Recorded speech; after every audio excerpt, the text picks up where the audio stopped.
Hi, I'm Chrissy Cordingley, and this is my show, The Flare Up Show, and this special episode is produced in partnership with Clarissa Burt and In the Limelight Media.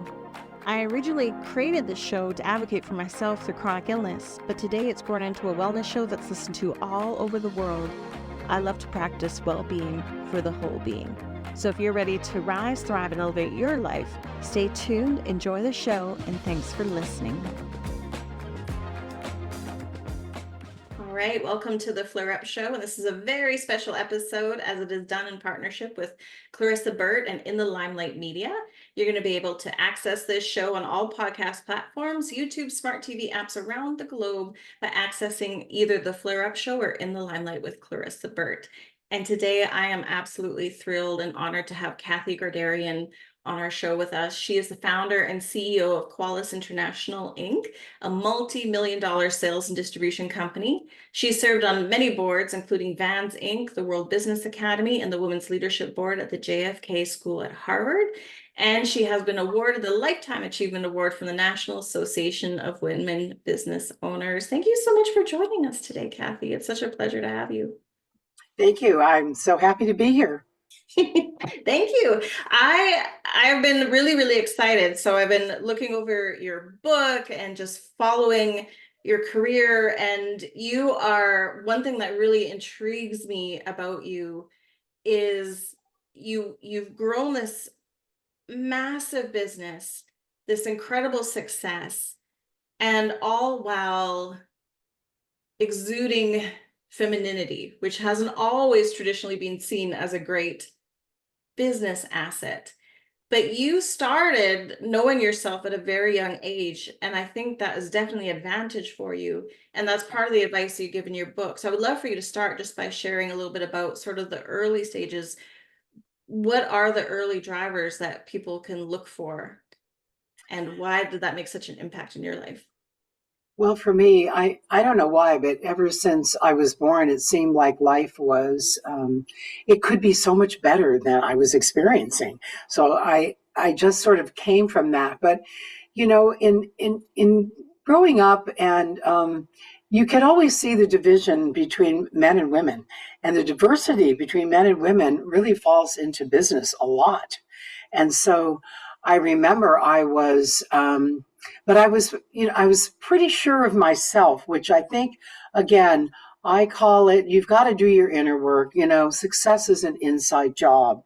And I did do a lot of that. And I propose that everyone needs to look at anything that has either broken their heart or anything that heals, that you just need to move on from it, because it keeps you from your creativity and your genius. And so I highly recommend doing any of the inner work that you need to do.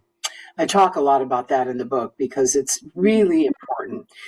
And so, and then I was working for 5 men in Los Angeles that owned the company, and I was the only female salesperson in the company. And when they closed the door of the sales meeting, it was 30 guys and me.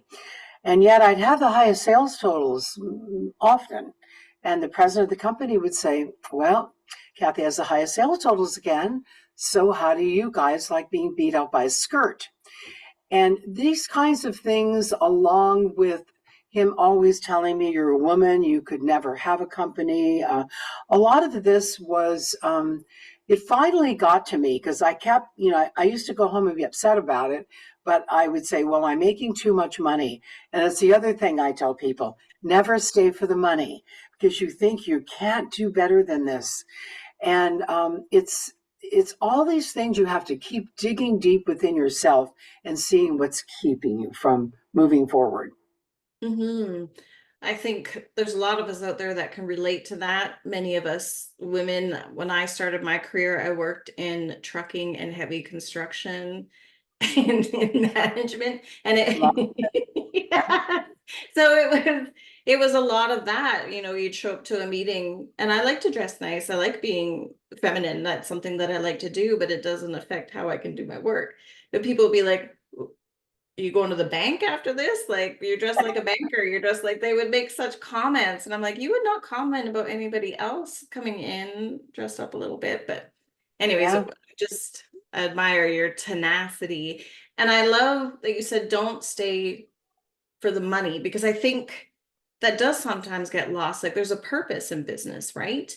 And there Yes. is a place. You talked about diversity between men and women. And I think that is such a positive, that diversity, to have the relationship side of business, because that really obviously was probably how you were achieving sales, was through your relationship building and be able to relate to people. And that's a very, uh, tends to be a more feminine quality, doesn't it? It does. And I don't know, it seems like this was what I'm here to do this lifetime, because after I left that situation and started my own company, I got the Home Depot stores when they only had 25 stores in the whole country. And trust me, it's a lot of men. It was very male dominated. And here I was, a CEO of my own company and trying to talk to all these men. And actually, that was really the whole crux of my learning how to stay in my own power and yet be kind and understanding to the other side. Because men and women do see things differently. And when I actually ended up working with the Home Depot for 30 years, we took them to 2,500 plus stores, different kinds of stores that they had all over the country. And boy, did I learn a lot, because it was so many different kinds of men and the way they handled business and looked at women and the diversity in women. And some of them were much harder. But my goal was to find a way to make it all work and be the one that can make the change, be the one that's going to be compassionate and kind instead of just arguing about things, which sometimes that's what we end up doing. But yeah, I really grew a lot from that, and that found myself always. I also was voted. I got elected to the board of Van Shoes. A public company never had a woman on the board, so I was the first woman on that board. So I kept using every tool I had, which again, it's an inside job, and you just have to keep working on yourself just to let go of anything that gets in your way. But it was just wonderful lessons. And again, I mean, the kind of prosperity it brought, and the kind of just the business was so much easier and rewarding when you come from this way as well.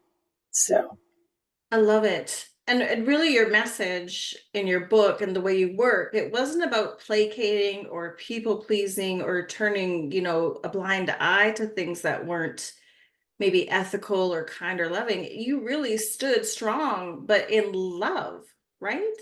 yes, well, as the poet Rumi says, love is the bridge between everything.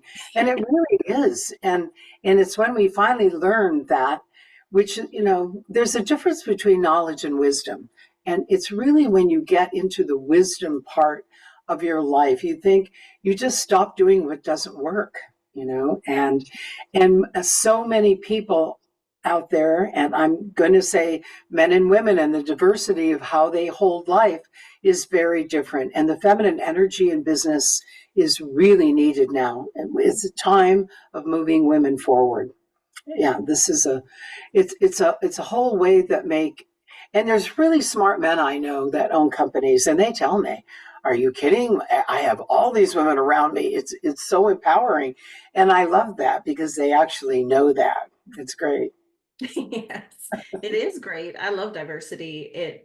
We need different perspectives. We need different opinions. We need different ways of doing things. That's how we continue to innovate and evolve and grow, right? When we can look at problems together instead of putting it between us, we're all around the problem, which is not a person, it's a situation.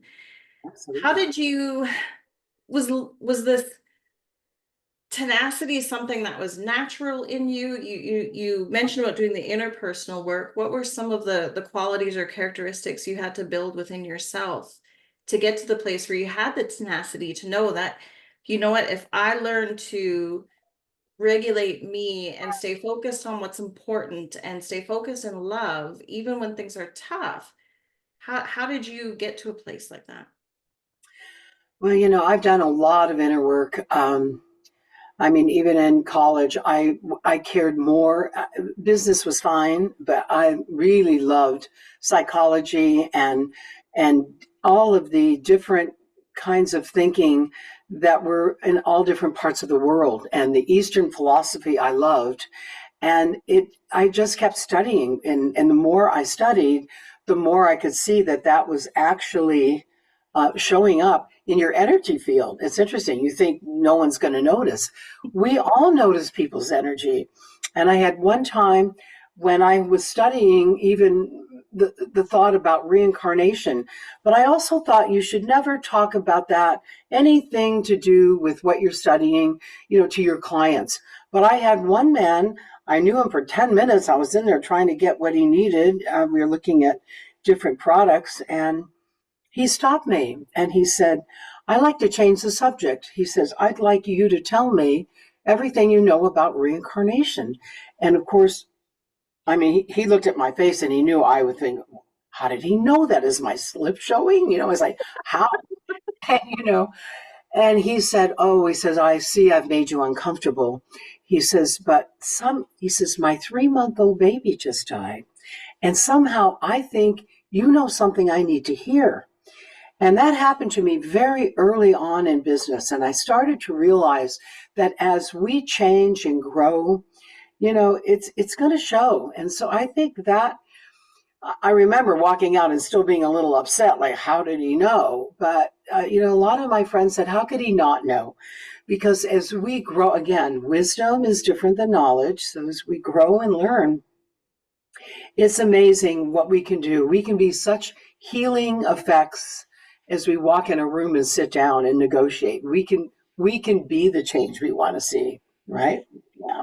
Yes, yes. I imagine that conversation has lived with him as well. There was probably something very valuable he got out of that Yeah. time with you. Those moments are really precious. God bombs or whatever we want to call them. It's Yeah. beautiful. I love it. And your pursuit, your curiosity led you to some really cool people like the Dalai Lama, who you were able to spend a little time with, right? Would you like to share a Yes. little bit about that? Yes, I want to share that because, also, and I'll say this before I tell you that story, is that I think it's very important to find your tribe, to find the people that you can be with in business and really get the real truth of what's going on, and not just these platitudes. And I couldn't find anything where I was living. And then I found out about the World Business Academy, which was up in San Francisco at the time, and you had to be a CEO to join. And I called, and I was only had my company for a year. And the president of the company, or the World Business Academy, called me, and he said, because I had left a message saying I'm very interested. So he was very nice to me and a little bit condescending, because he said, "Well, you know," he said, "you have to be a CEO to be in this." And I said, "I am." I didn't tell him it was only a year, but I said, "I am." And then he said, "Well, you have to do a minimum of $2 million a year in business." And I was way past that. And I said, "Well," and I told him, I said, "No, I'm past that." Then he was really quiet. And I thought, well, now what? And he said, "Well, you'd be the only woman." And so I started laughing. I said, I'm getting really used to that. And I said, I think I can get value and bring value. So bottom line, I was only in the academy like 2 months. And I get this phone call from the president, who said the Dalai Lama is coming to Newport Beach, where I live. And he says, I said, "Yes, I know he's here." He just won the Nobel Peace Prize. Um, and he said, "Well, he's in a private home in Newport Beach, and they've allowed a few people from the World Business Academy to come and be there. And there's only a few people, and he's willing to sit and talk with each one of you individually. And so what I want you to do is, if you want to go, then I want you to think about what you would ask him." I said, well, I want to go. And I knew what I would ask him. And the backstory to that is the Home Depot had asked me to go to China to find another bag manufacturer that we could use some imports to satisfy some of they were opening 246 stores and new stores a year. So we wanted some more supply so we weren't out and balance all of the inventory. So I'd found a beautiful factory in the south of France. I mean, excuse me, the south. That's interesting. It's where we're going soon. And the south of China. And, and so and it was a lot of women in this factory doing beautiful work. The containers, I had 7 containers on the water, and it was some going to the East Coast and some going to the West Coast. It was just going so well. And then Tiananmen Square happened in 1989, and the Chinese government pretty much killed all of these students. And I had a lot of people call me to say, you should take a stand for human rights. This is, you just should leave, you should stop doing business with them. And I actually thought they were right. The thing is I didn't know how to do it because I needed this product and I had this account that was so busy and I didn't want to let them down. So I just really didn't know what to do. But I figured, who better to ask about China than the Dalai Lama? Mhm. So when I got there and had my time with him, he's so lovely, a lovely person, really funny, he made me laugh. And then when I told him my situation, I said, what do you think I should do? And he stood up. We were sitting on the couch. And so I stood up and he took my hands in his hands and he said, Kathy, why would you punish the Chinese people further for the thoughts of a few? He said, that's not how you create your reality. You create your reality by never thinking what you don't want. Now, you think about that. That is a major statement. Never think about what you don't want. You keep your energy into the pool of consciousness that you want to see. And you actually act like it's already happened. You just keep working that way, and that's what will appear. That's how you create your own reality. And he saw the change in my eyes. I mean, I got it right away. And I looked at him and I said, wow, I never held life like that. I said, it's wonderful. And he knew that I was going to do it. And he knew I was off to Beijing about a month later. And he told me to watch my tonality. They're very sensitive to that. He was so helpful. And what was good about the Academy did so many different things all over the world. And that I ended up being in his presence 2 other times. And he remembered that he really helped me in business. It really changed my business and the way I held life. That added to being kind and being thoughtful. And again, more of the feminine compassion and yeah, it's a valuable lesson. I'm really happy to share it. Yeah. That's a beautiful lesson. And that's really love, right? Is Yes. if something terrible happens, even if it's on purpose, sometimes we think the answer is to retreat or remove or abandon, right? Like that's not worth my time or my energy. Yeah. And actually, that's not love. Love is sort of leaning in and holding out a hand to help people, right? And so by keeping your business there, I 100%, not that I'm the Dalai Lama, but I would 100% agree with that as well, because the extra fallout, they're already terrified, scared, etc. And they rely on these Yeah. things, these dealings to continue living and providing for themselves. And it creates opportunities, and that shouldn't go away because of a few people, even though Yes. it's It horrendous. was So a wonderful lesson on how to hold how we can make a difference on how we see the world, and you're right. And a lot of times I sometimes think, oh, I don't like what you're thinking. You're not thinking about what you want, I always go back to it, because as human beings, we're not perfect, or no, I say we're perfect in perfection, right? Okay. yeah, yeah, Right. perfectly imperfect. There's Yes. a level, yes. And it really helped me. It so grew my business and all the different people that I ended up working for, and so many men. And again, so many times I was the only female in the room. So it's very interesting. And that's why I know how powerful the feminine energy is in business. And we need more of it. We do. It's a Mhm. time of moving women forward. And especially also in, um, we just have to get on more corporate boards. It makes a difference. It does.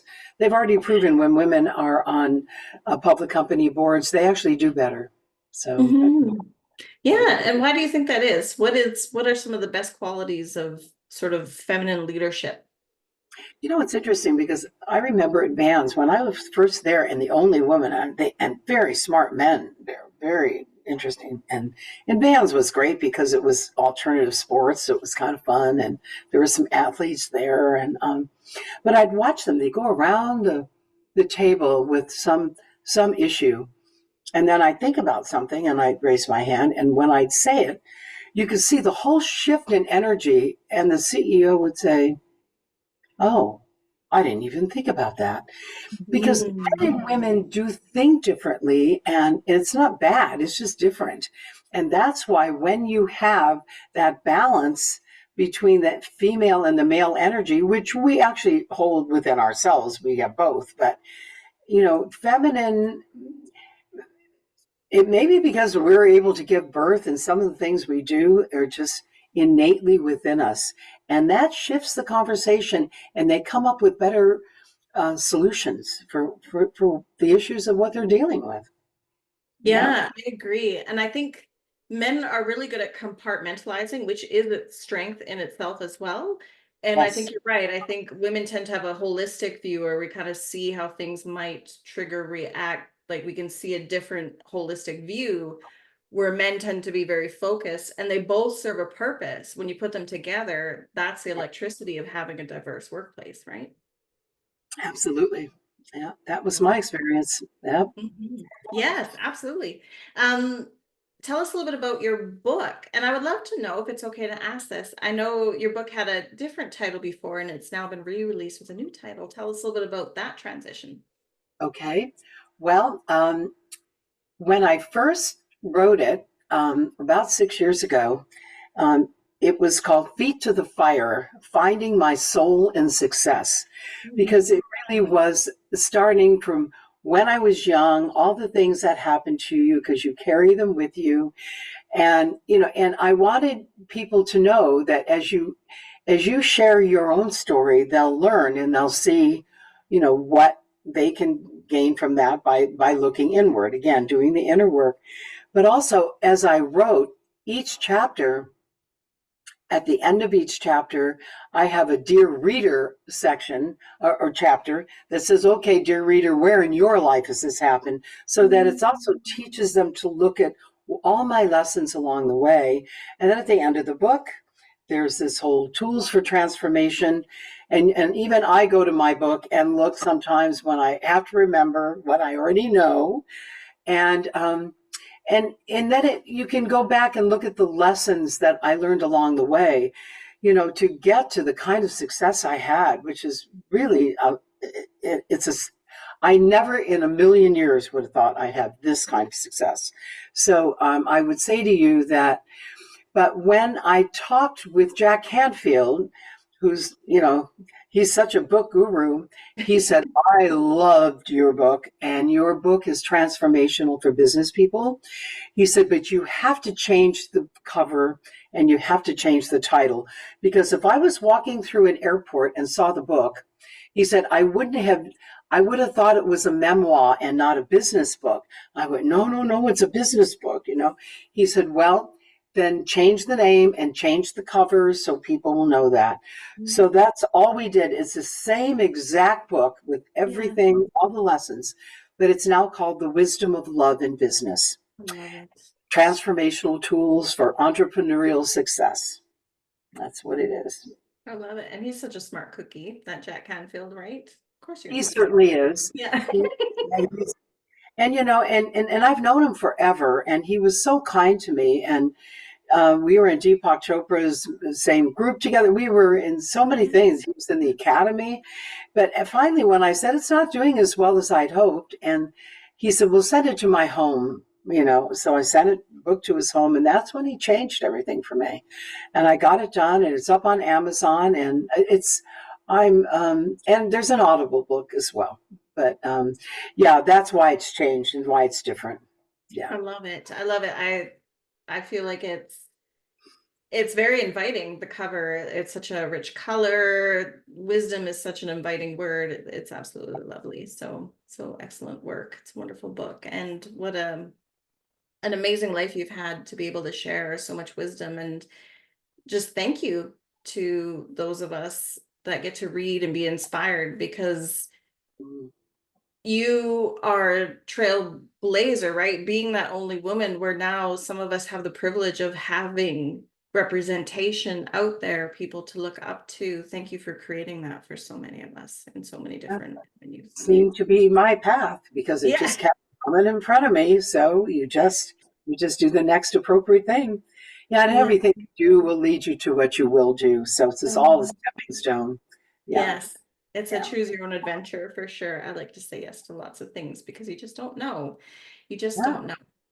And before we wrap up, Okay. um, I would like to talk about that as well, about nurturing and supporting our environment, because you've had this very blessed life, but you've worked very hard for it. But also the way the book writes, and some of the lessons that you share, it's almost like it, and you mentioned this I think a little bit earlier, but when you're, the love is the part that makes it easier, right? The path feels like it's more inviting to you, right? Like you don't feel like you're swimming upstream so time, although there's difficulties and challenges.